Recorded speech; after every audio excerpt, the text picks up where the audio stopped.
Wait, how do I stop that? Click on participants, and then Marcus's name, probably more when you hover over his name. We're recording right now. I think we're broadcasting, so this is live. It doesn't let me switch it over. Oh, here we go. We good there? All right. I am now the host. I think some people are starting to join the webinar. Fun times. Let me go ahead and start the screen and kick this thing off. All right, guys. Well, see some folks starting to join. Rachel, you want to kind of introduce us today and what we're going to be doing here? Yeah, so we are getting started with our weekly Wednesday webinar. Today we have myself, Rachel Dillon, Marcus Dillon, CPA, owner of Dillon CPAs, and the only male that works here in this office. And we also have with us today Elena Munoz, who works with our full service accounting clients, tax preparing, all the things. She helps onboard new clients and is also working very, very closely with our PPP engagements. So the three of us will be helping lead through this today. And I think we are getting Facebook Live connected, make sure everything's recorded so that our friends who can't join us today can still watch this after it ends. Or if you need to go back and reference it, that's going to be an option as well.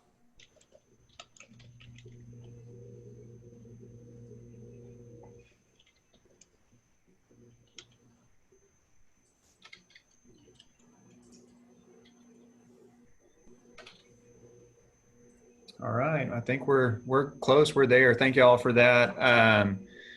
Once again, I'm Marcus Dillon with Dillon CPAs, joined by a couple of people today, so that's all good. That you just don't have to enjoy me here. And thankfully, the three of us are actually back in office today, quarantined into our own individual offices. So it's a little bit odd to actually not have running shoes on or workout gear, actually be a little bit presentable today.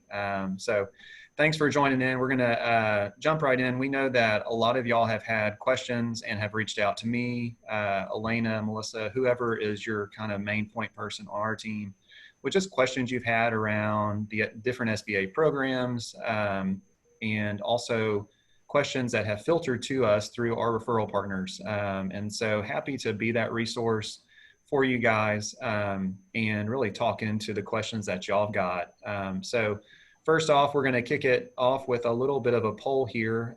Rachel, I will start that for you and then give it back over to you to kind of talk about. So things have started opening back up, and I know that kind of makes it feel a little bit normal until you actually go out and realize that nothing is the same as it used to be.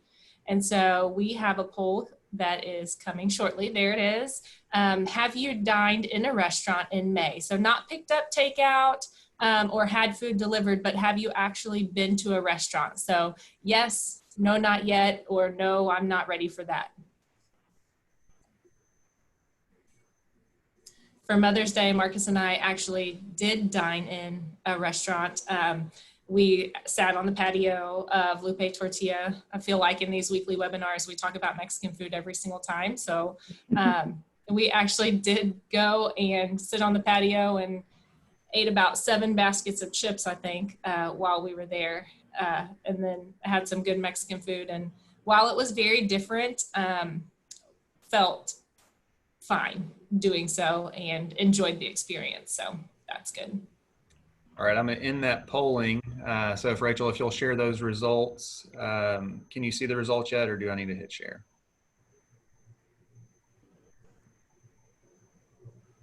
All right, so it looks like a few of us were risk takers and went out and ate in a restaurant. Some of us not, and the majority of everybody who answered is not ready for that just yet. So Stay posted next week. If Marcus and I aren't on a webinar, we may be quarantined since we ventured out early. All right, I'll go ahead and move on to the next slide, which I think, Elena, this is where you were going to talk into just kind of where we're at today as what we see as far as numbers are concerned. Okay, just some status updates regarding the SBA, the PPP and the EIDL specifics. So the first round of PPP1, as most people know, has finished. There was $350 billion that were out there and available. The second round is currently still in progress, and there's about $200 billion. The EIDL as of right now is, I guess, unknown for the dollar amount, although there was about 5 million applicants. And the advances on those EIDL loans have reached about 4.8 million. Yeah, so those, So yeah, no, I think the numbers are there. I think we all see whether it's CNBC or whatever your news and source continues to be as far as where you're getting information from to kind of get clarity on some of these numbers. Where we're actually pulling these numbers from is the SBA directly. So because we're based on the west side of Houston, most of our clients are in the greater Houston area. The SBA Houston district page is a really good resource for folks.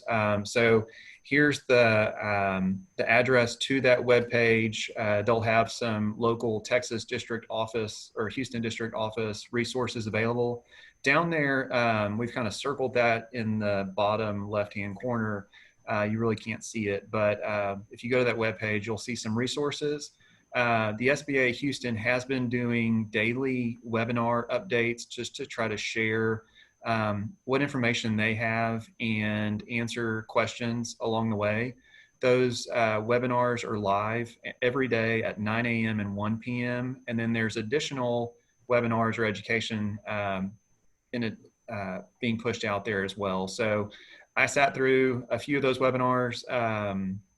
They are, after you've watched one, you kind of learn what you need to, and definitely with how involved we are in this process, I feel like we know most of that. But if you're just being introduced to some of this stuff for the first time or have just very general questions, those webinars would be a good place for you to begin. But most of you are here and have probably been with us along the way too. So just if you're curious, they're there for you. The other huge resource that we're pointing folks to and paying attention to as well is the actual SBA main webpage. And that's where SBA continues to release their frequently asked questions PDF that is being updated as new FAQs are added to that page. And there's actually updated today. We're going to talk about that FAQ because it's a pretty big, important one that we get a lot of questions on here in the last week or two. But there's the link to that web page, constantly updated. They're up to 46 FAQs right now. Who knows? Maybe we'll have a drinking game or something where if someone pegs the right number of FAQs when this is all said and done, you might get a prize. But until then, that's where you go. You have to click on this little red download PDF and it pops up an additional kind of hard code PDF in your browser. So you're doing the right thing there. Just keep paying attention to that. Keep paying attention to great resources. Obviously, SBA is writing the rule book on this. Your bank is obviously a great resource as well. So, but kind of jumping into really what we're talking about today, the main FAQs that we're seeing. And so we're going to kick that off, Elena, if you want to start there. Sure, I'll take over. The main FAQ and the most recent is this number 46. As of today, this question has came up because on the original application, most applicants had to check the box regarding current economic uncertainty and whether you had economic uncertainty in order to, in order for you to apply for the PPP loan. So the question reads, how will SBA review borrowers' required good faith certification concerning the necessity of their loan request? And Marcus will speak more into answering that question. Yeah, so our team has definitely received our fair share of requests. I think initially, whenever the programs opened up, it was a rush to go get the funds if you could in that first round. First round closed, second round reopened. Still funds available in the second round because SBA and the Treasury, I guess, didn't like some of the folks that received money the first round. You saw the negative press around some of the very large public companies that received funds, and it was just not a great publicity in the media for those companies. So some of those folks have given back their money. SBA continued to try to speak into who the program was really for. That really related to 31, to where it really set that $2 million. It mentioned the term large employer. So I think it was really trying to discourage some of those large public companies from going out and getting these funds, which were essentially for small businesses. That's how it was written into the CARES Act. So we've received a lot of questions. Define economic uncertainty, and I think that's going to be a very broad definition. I think everyone's got their opinion of what that might be, what cash flow is in the business, what the owner's cash flow will allow for as far as reinvestment, and then what other sources of liquidity or borrowing that you had to get through the economic uncertainty that your business might be facing. So it is great that the SBA came through with this 46. I think it answers a lot of questions because we're not going to read that. You can go to the SBA website and read that, and then the following slide as well. But it does say that if you're under a $2 million PPP loan, and that's with your affiliate. So if you own multiple businesses and have received multiple PPP loans, I believe that that's going to be all encompassing across all of your businesses. If you're under that 2 million and you, at the time of the application, mark that in good faith, this FAQ goes in to say that we think you're going to be fine.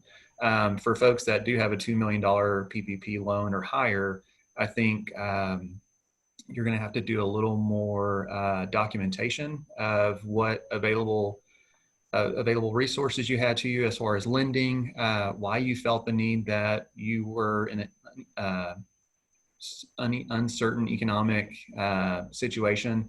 There are attorneys out there that we've seen put together kind of packages to drop certain notes and detail out why they feel that you were economic uncertain at that time, and put it in the notes of your shareholder agreements or annual meetings, or just emergency meeting, I guess, in that case, to go apply for something like this. And then we've also seen lists develop as far as documenting who would have actually been laid off if you didn't receive the request, what steps would have been taken if PPP would not have been available to you. So if you feel the need to state your case a little bit more, obviously, if you're over 2 million, I think you should go ahead and start documenting your need for that. But if you just feel uncertain that, you check that box and made that guarantee whenever you did, I would go ahead and start documenting why you felt at the time of the application that this loan was necessary for you to continue operations. If you do not feel certain that you can make that, the SBA actually has extended until April 14th, tomorrow, or May 14th, tomorrow, to give the money back to your bank and not have any recourse against you for potentially taking that. So that's important. If you feel that you receive these funds and you can't answer those questions in good faith, there is that option. So I would encourage you, if you fall in that camp, talk to your banker about that. But we're really excited that SBA finally did speak into this 46. Hopefully they'll speak into the forgiveness aspect soon, about, just this economic uncertainty question that a lot of folks have been asking about. So a pretty long response. And I just invite all y'all to go check that out on the SBA website that we shared a little bit earlier. So, all right, Elena, you want to dig into the next one? Yes. Me too. Okay, so here's FAQ 40. This one has come up because many people have been asking about the rehiring of employees and what that means. So the question is, will a borrower's PPP loan forgiveness amount be reduced if the borrower laid off an employee, offered to rehire the same employee, but the employee declined the offer? Marcus, would you like to give us? Yeah. So, and I know a lot of folks, as far as the forgiveness calculation, we're starting to see additional guidance like this come out from the SBA. And a big part of that calculation on forgiveness, as we understand it, is around FTEs, full-time equivalents. SBA has defined those as someone that works over 30 hours a week. But because of all the additional benefits right now with unemployment, including the additional $600 per week federal amount that's added to the state amount, we have heard and have seen where some of our clients' businesses have had trouble recalling employees when necessary to come back to work. So this FAQ speaks into that, where your full-time equivalent calculation is not going to be held against you if that employee denies the opportunity to come back to work. What will have to be done is, if you have a situation like that, you're going to have to document that as well as possible. So if you do not engage or have an on-site HR team, you will definitely want to have some guidance about the formal requirement, recall back to work. And then if the employee, denies that recall to work, documenting that, handling that. And then also, we've seen some states, Texas, I don't know if they've spoken into this, Elena. We've seen some states actually where you can report that employee to TWC. And the only thing with that is good luck getting through to TWC right now. So if they deny coming back to work, you can actually report them to the state unemployment, and then all of their unemployment benefits stop, and they don't have really a job to come back to unless you're willing to bring that team member back on. But the conversations that we've had with a lot of folks that do have a random team member that's in that situation, I know Elena and Melissa, Holly, Leslie, y'all are the front lines as far as a lot of those conversations. I would just kind of put it back on the owner. Is that a long-term team member? I know that people are scared and may not want to come back for whatever reason, but if they would rather be on unemployment than work for you, I think you've got a bigger problem there. And so obviously with the FTE calculation, it does not have to be the same employee. You can go out and hire another employee. And if they replace that person, you're good. It doesn't matter at all. But let's say you weren't able to replace that person, and you don't want that held against you. And this FAQ kind of protects that from being held against you in that situation. So good stuff. And we'll have plenty of time at the end for Q&A. I know Rachel is keeping up to date with Q&A and chat. So as you have questions, feel free to go ahead and put those in right now, and we'll get to them at the end of this. So the employees that are on unemployment, the TWC does get notified eventually through through everyone's payroll service whenever the payroll forms are filed. But I believe there is a form where the employer can go ahead and notify TWC. But like you said, it's been very hard to get in contact with TWC. So I don't know if they would get notified any quicker than just through the normal system while processing payroll. And I know that we've seen some folks where their team members have come back, have started earning at least, hours. They may have not received their first paycheck yet back, but as soon as they have to disclose that weekly to TWC on their hours, pay, everything like that. So if they continue to receive unemployment longer than what was deemed necessary, they could actually owe some of that unemployment back to the state. So in an effort just to protect your folks, definitely make sure that you have a formal recall letter in case you do have some team members that opt out of coming back or decline their job on the other side of this. So, but yeah, thanks for that, Elena, and just kind of adding to it too. So moving along pretty quick, Rachel, this is all you. All right, so we have our next poll around PPP funds, and we kind of want to see of our participants here today, where do you stand as far as status of your PPP funds?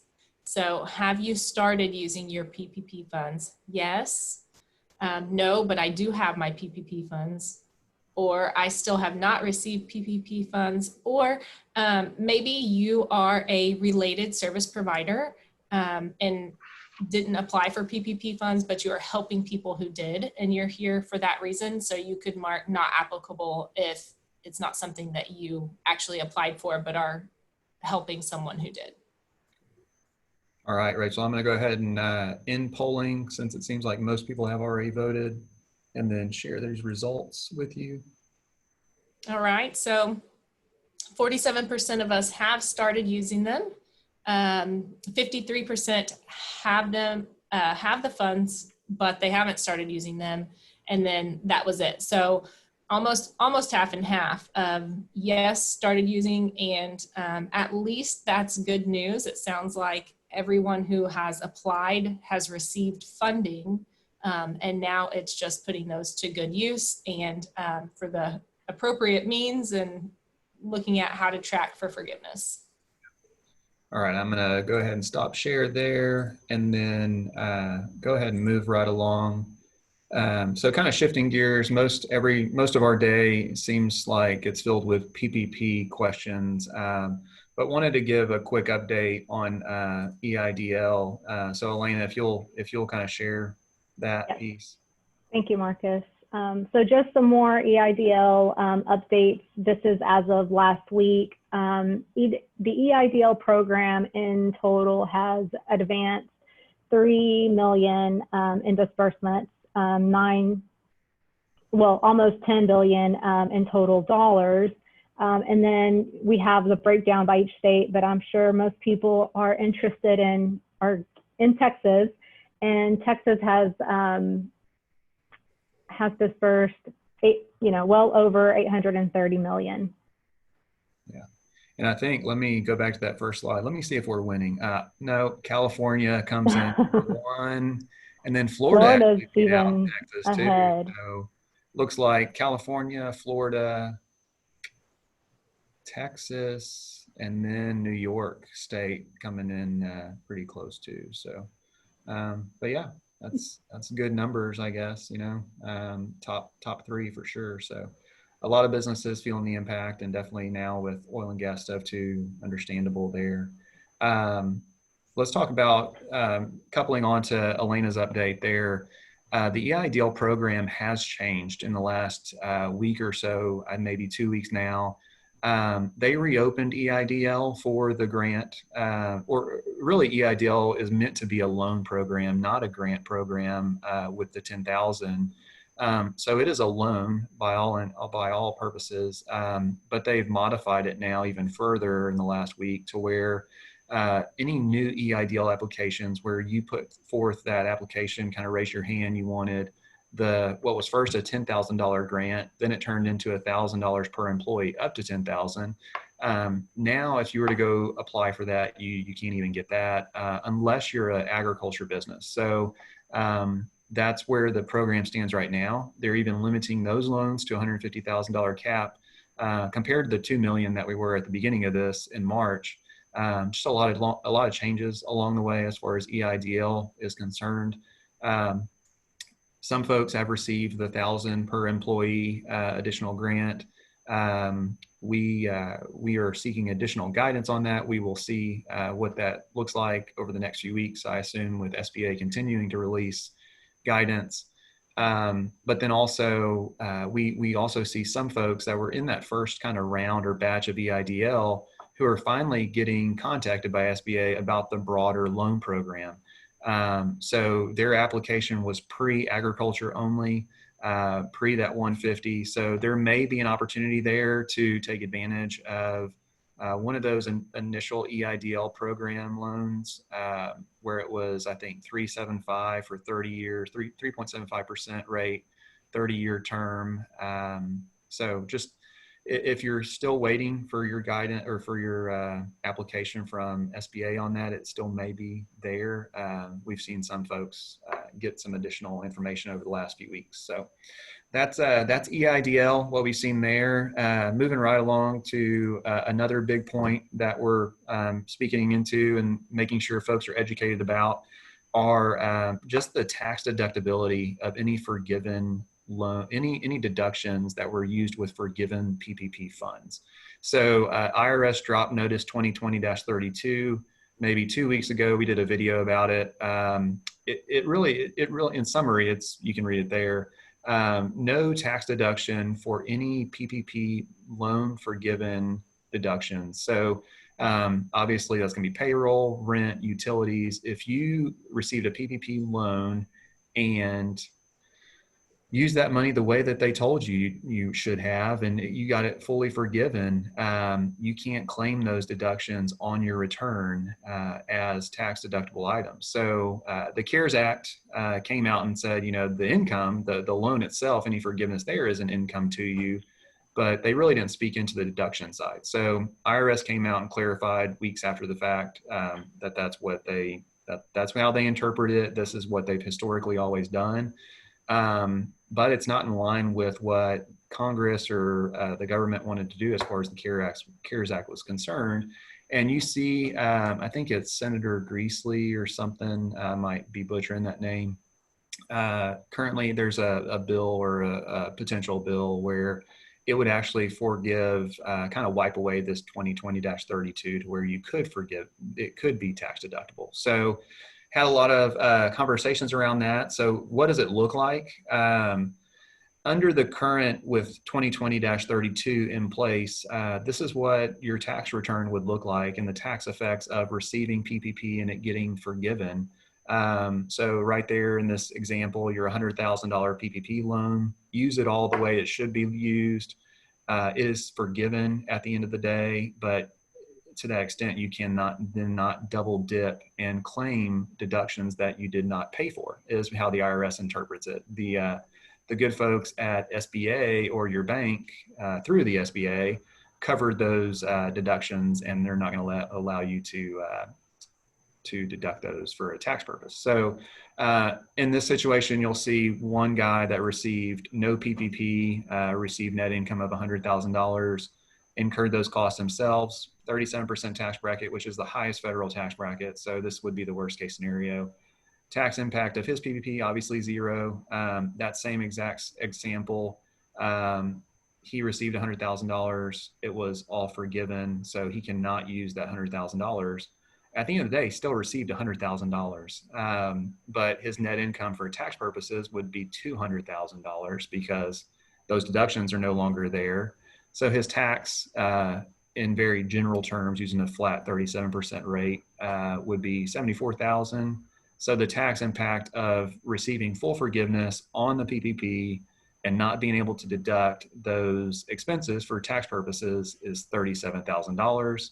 So, and all that to say, you're still ahead by $63,000. So it's still a good benefit, but we feel that it does not align itself with the original intent of the CARES Act. And then two, a lot of taxpayers will be caught off guard by this phantom income. It's really not even income, just not deductions, not being able to claim tax deductions for these expenses. And so, the bad thing would be you use the $100,000 the whole way that you should have, but really you have to be prepared for the tax impact of that. So $37,000 in this situation would be the part you have to be prepared for. So we kind of took this position from the very beginning because whenever they estimated the cost of the CARES Act, they actually did not, the forgiveness aspect did not have a cost associated with it, which means that from the very beginning that this was probably the plan. But it's not playing out as far as being very favorable in light of the media or in an election year. So obviously a lot of people are pushing to get this reversed or clarified by the IRS so you can actually use those deductions as tax deductible deductions. So fun stuff there.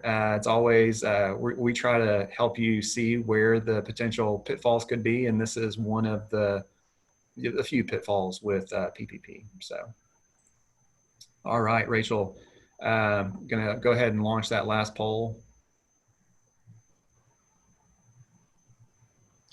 All right, so we have been doing these webinars almost weekly since the whole COVID-19 kind of shut down PPP loan started. And so really with this poll, we just want to see, are these helpful to you, and just kind of get some feedback on that. So did you find the information in this webinar useful?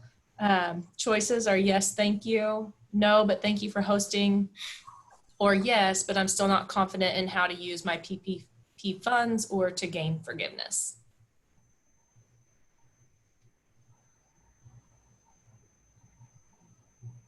All right, Rachel, I'm going to go ahead and close that poll. Most people seem to have voted, and then I'll share results with you. All right, so yeah, so that's great. Most of us are finding it helpful. Everybody's finding them helpful. I know any clarification regarding these matters is helpful at this time. We have shared from the beginning that really just make sure that you're getting your information from a trusted source, because there's tons of information out there. Facebook groups aren't always the best, we've said before. So just make sure you know what you're reading is accurate, especially if you're using it as guidance of, you know, from the beginning, from applying for the loan, and then definitely as guidance for tracking and applying for forgiveness. And I think we have a few more things that Marcus wants to talk about, and then we can get to the Q&A section from you guys, from the participants. Yeah, and so as many of you know, I've kind of mentioned here before, you know, we're staying very close to a lot of the bankers that are involved with this process, and making sure that we're there for our clients to answer questions along the way, and then be a resource for them and their banker. The bank is going to be a very big resource for you during the forgiveness aspect. And so definition of roles in the forgiveness calculation and forgiveness application is going to be very big. Your bank's position, in the most part, they're not going to give you legal advice or accounting or advisory advice. So they're going to push back, and that's going to be common. We're going to see that across the board. Your banker, as much as he would love to help you, is not able to answer some of these questions for legal reasons. So I'm sharing an email from a bank that we've seen, and so a lot of this is just to go ahead and preempt you to expect this from your bank whenever you go to ask them a question. I'm sure many of you already have. If your banker's a friend or a great guy like mine is, then they may help you a little bit off the record, but they can't go on record or legally really give you much advice there. So, you know, in this email, we're seeing that they're going to be kind of a verification person on the forgiveness as additional forgiveness clarity is done over the next few weeks with SBA and then implemented by the bank. But the bank is not going to be responsible for the calculation. They're not going to be responsible for, you know, the type of documentation that you turn in. They're going to test it, and they're going to review what you do submit, but they are not going to help you pull data together. They are not going to give you a calculator, I don't assume at this point, unless SBA releases a calculator. So we've seen different things from different banks, but it all goes back to say, like, having a good relationship with your banker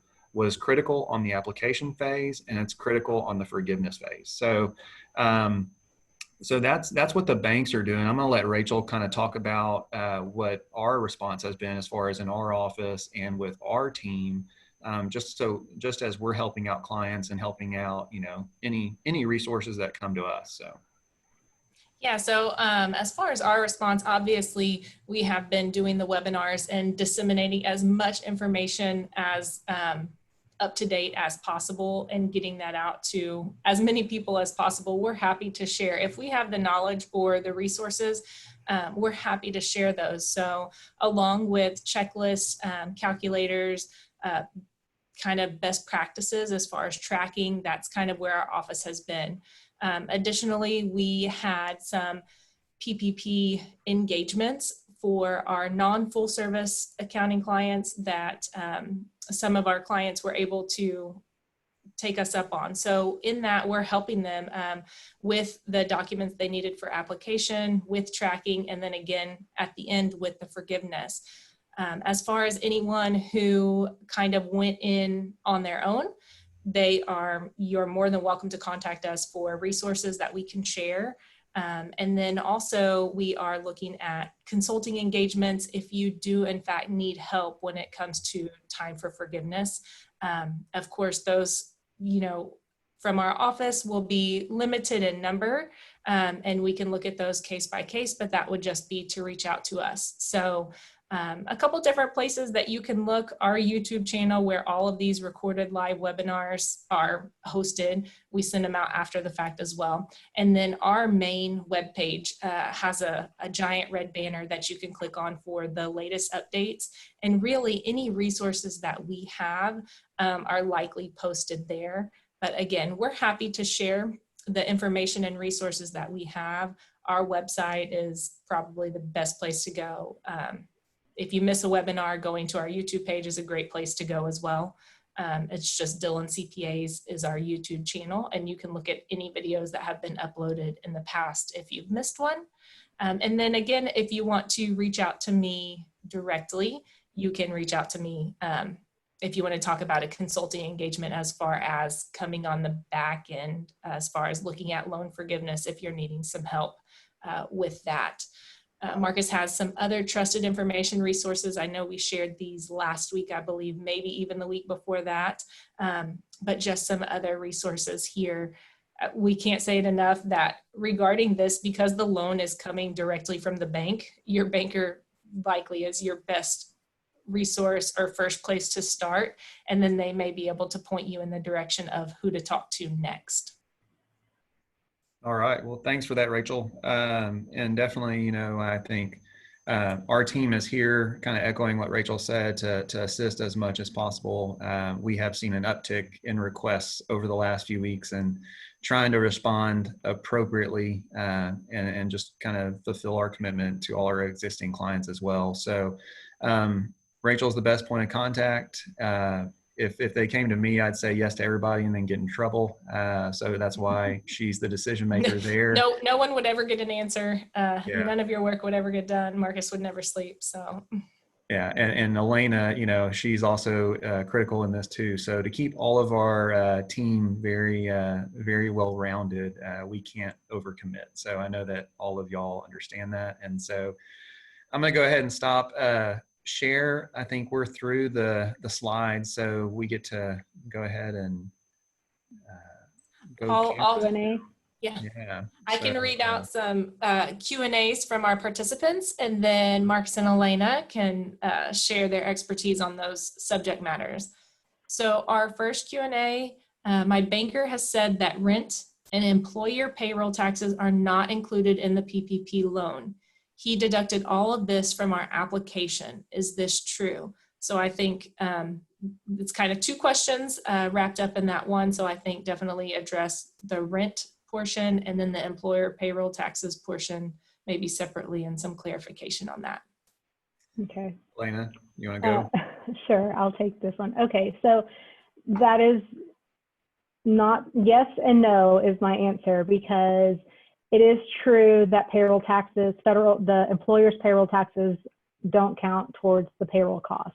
But on the rent though, rent does qualify towards the PPP loan, but not, I guess if you own your building and have mortgage interest, then you theoretically don't have any rent. So it just depends on what your current situation is. But rent is included. If you're leasing and you're are actually paying rent on a monthly basis. Yeah. Do you want to add more to that, Marcus?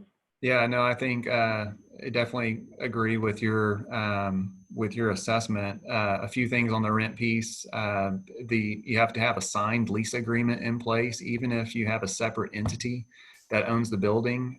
If the main operating business owns the building, then like Elena said, that would be the mortgage interest on that real estate.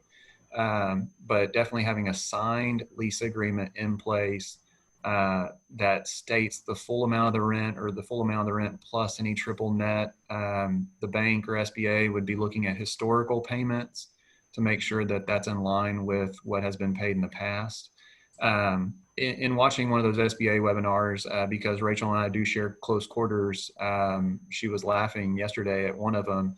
I think the quote was, "This needs to be so simple." Oh, how'd it go, Rachel?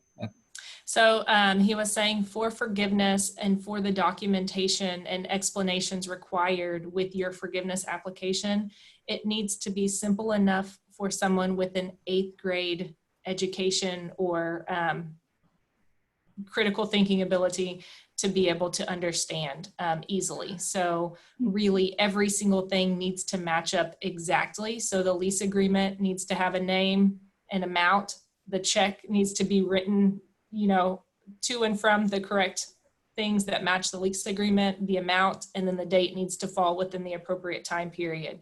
No questions or something that somebody has to really take a lot of time going back and forth and, you know, problem solving. Well, how did they come about this? It needs to be very, very clear and simple. And that lease agreement needs to be in place prior to February 2020. There's an exact date, but I can't think of it. I think it's February 15th. Yeah. Yeah, that sounds right. Mm-hmm. Okay. All right, next question. Is the EIDL 10,000 or 1,000 per employee? A grant or a loan if you decide to not move forward? I believe it says with EIDL loan, but maybe it was with if you decide to not move forward with the PPP loan. So a few things there. EIDL was originally 10,000. They nixed that just because the demand was too high and pivoted to where it was then $1,000 per employee that you had up to $10,000. So we saw some folks get 4,000. That just means they had 4 employees, 4 W-2 employees on staff. So that kind of answers that first question. If the EIDL application is not followed up on, if you turn down the EIDL loan, our understanding is then that initial grant or initial advance becomes a grant.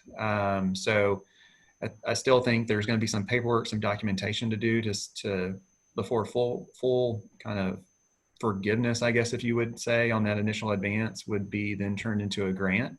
EIDL will come back around in your PPP forgiveness. You do have on the forgiveness aspect to claim and show how much EIDL advance you received.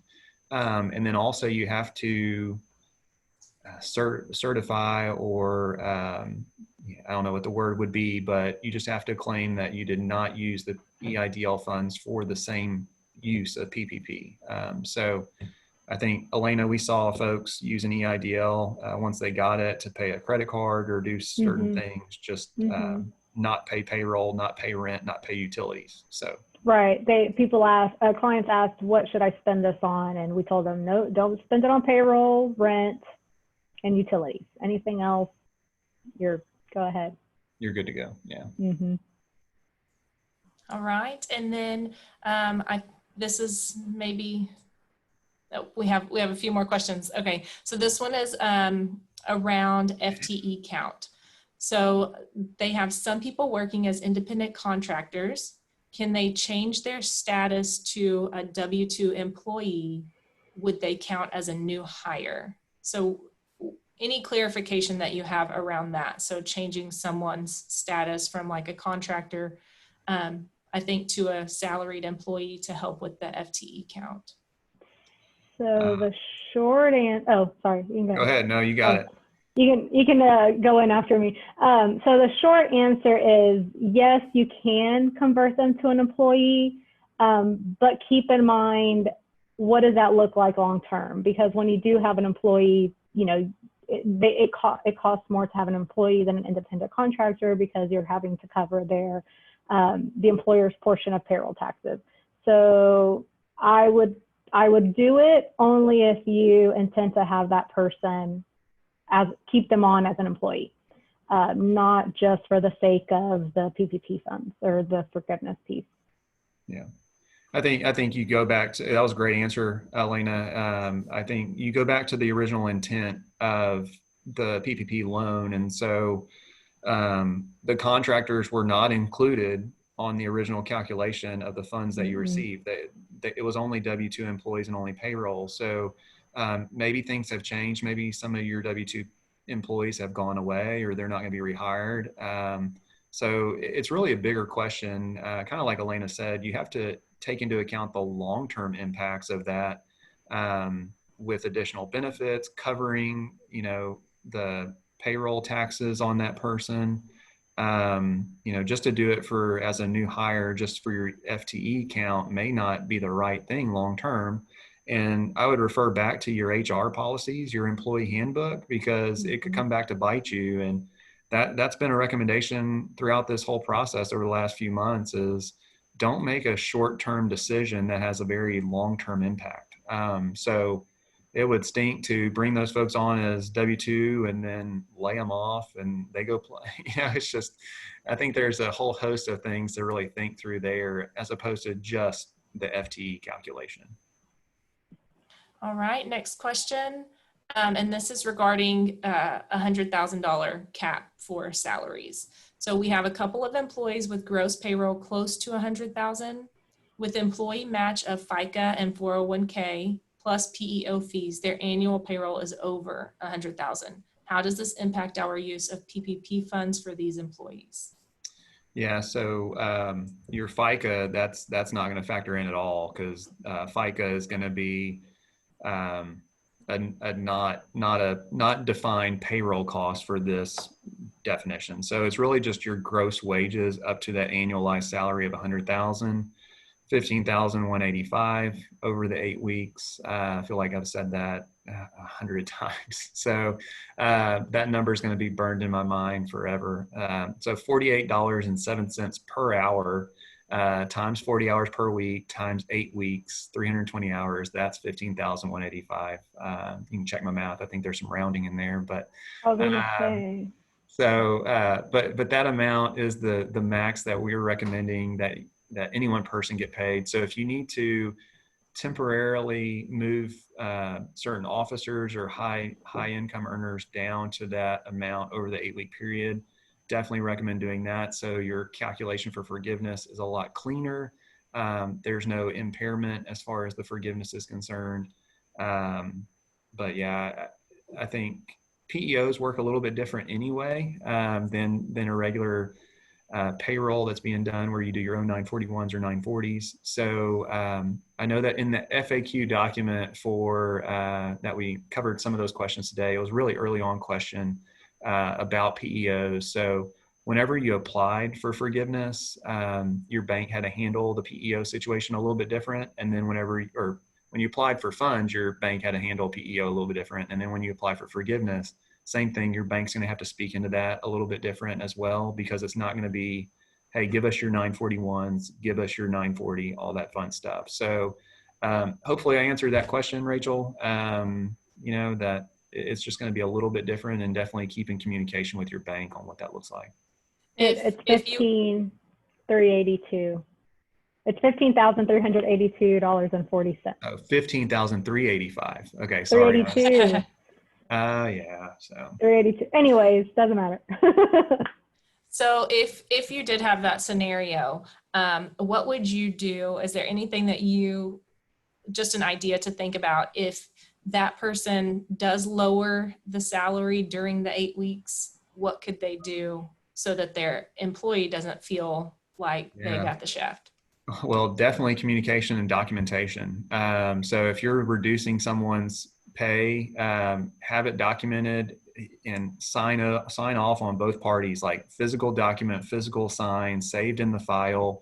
That way all parties can show that they agreed to it at that time. that's going to come back to save you if you get like some type of, you know, HR lawsuit on the other side of this, which we know HR attorneys are licking their chomp. You know, it's just one of those things. On the other side of this, there will be lawsuits on how employers and businesses responded. And I think documenting it while all parties are in agreement, and then stating that after the 8 weeks, your pay returns back to X. So if you can come into an agreement with that, great, you know, and I think that's where I would start. Elena, do you have anything else as far as what you would recommend there? No, same thing. Yeah.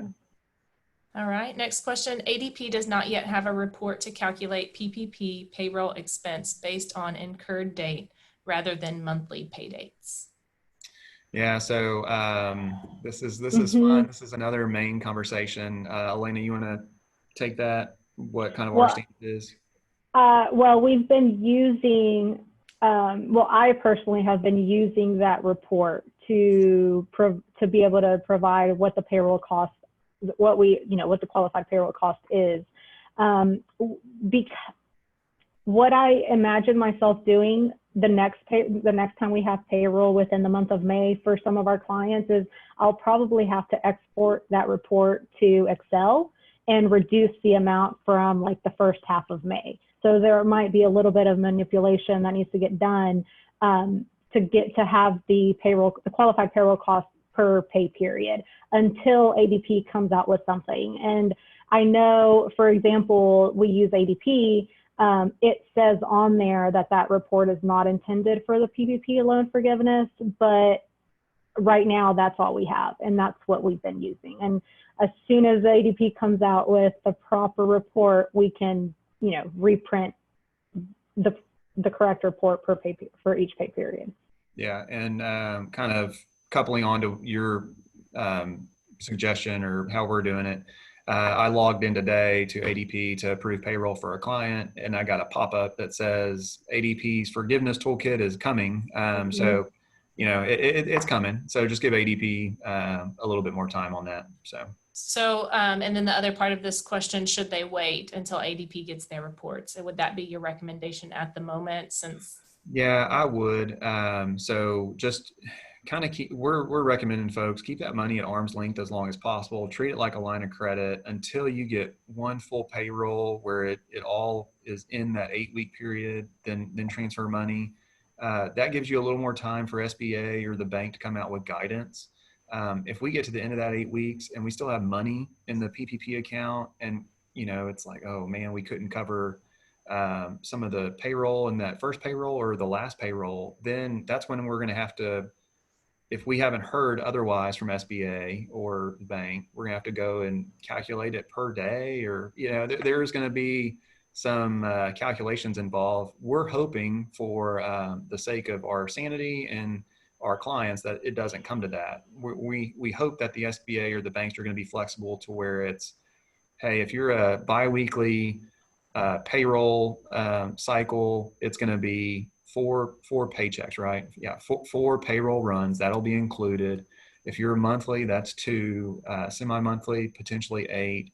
And we've seen some guidance from like our consultants, the guys who are helping us out in the background as well, kind of their discussions with SBA to say, as long as there's no malicious intent there to kind of manipulate things. So that's where we're telling folks, do not change your payroll cycle from what it's historically been. Do not do things out of the ordinary just because you've received this PPP money and you're worried about 8-week period. So stay consistent. It's less conversations that you're going to have with your team or your employees on all this fun stuff that impacts them individually. So, but yeah, hopefully I answered that. Nothing to add there, right, Elena? No, just keep in mind that what Rachel said earlier is whenever all these reports are presented to the bank, they need to be very black and white. So definitely no, you know, payroll cycle changes halfway through, you know, the 8 weeks. Yeah. So. All right, Marcus and Elena, anything else that you guys have kind of discussed with clients or others regarding PPP that we haven't covered today? There's a lot. There's so much. I think a lot of it is individual advice. And, you know, I think that's what we pride ourselves on in our all-inclusive clients, that we're meeting their individual needs given their exact situation. So I feel like a lot of them don't even show for these webinars because they know we're going to talk to them one-on-one about everything. So, but I think the main thing is there's additional guidance coming out.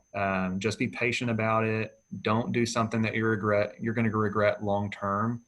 That would be my main thing, is just to keep the ship steady and just don't do anything rash. If you are reopening, if you are bringing employees back, that's great. Just document it. And I think over documentation is going to be your friend.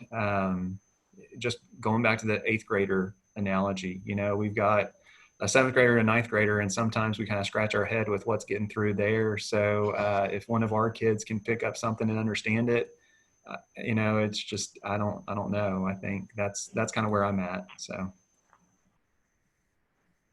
All right, I think we are done answering participant question and answers.